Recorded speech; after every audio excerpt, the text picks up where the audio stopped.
Message de vœux du révérend Emmanuel Mobina Friday Oshofa, pasteur et chef spirituel de l'Église du christianisme céleste.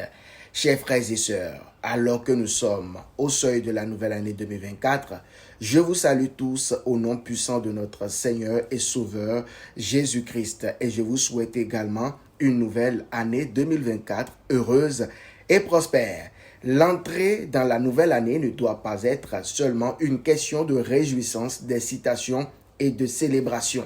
C'est une période d'introspection, un moment pour fixer de nouveaux objectifs et réévaluer notre relation avec Dieu. Au milieu de toutes ces célébrations joyeuses, nous devons également reconnaître que Dieu est Dieu et qu'il fait bien toutes choses. Nous devons prendre pleinement conscience que l'amour de Dieu pour nous en tant que pays, en tant qu'Église et en tant qu'individu est inconditionnel. En effet, l'amour de Dieu est vrai. Dieu nous a promis une abondance de bonté en 2024. Il a conclu une alliance de miséricorde débordante et une promesse de redresser notre fortune pour le bien. Ces promesses ne manquent pas. Mais de notre côté, nous devons réévaluer notre relation avec le Tout-Puissant. Il ne suffit pas de passer tout notre temps à l'église pour assister à un service ou à un autre. Nous devons regarder à l'intérieur et nous poser la question.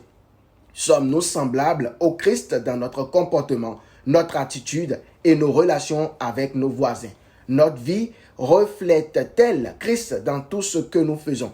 Si nous pouvions véritablement répondre à ces questions et à d'autres questions connexes, nous aurions alors mis le pied sur la bonne voie, alors que nous dirigeons vers la nouvelle année 2024. J'appelle la classe dirigeante à être sensible au sort des masses.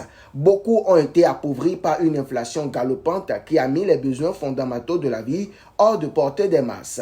Les problèmes inquiétants de l'insécurité et des meurtres gratuits doivent être résolus et étouffés dans l'œuf de façon permanente.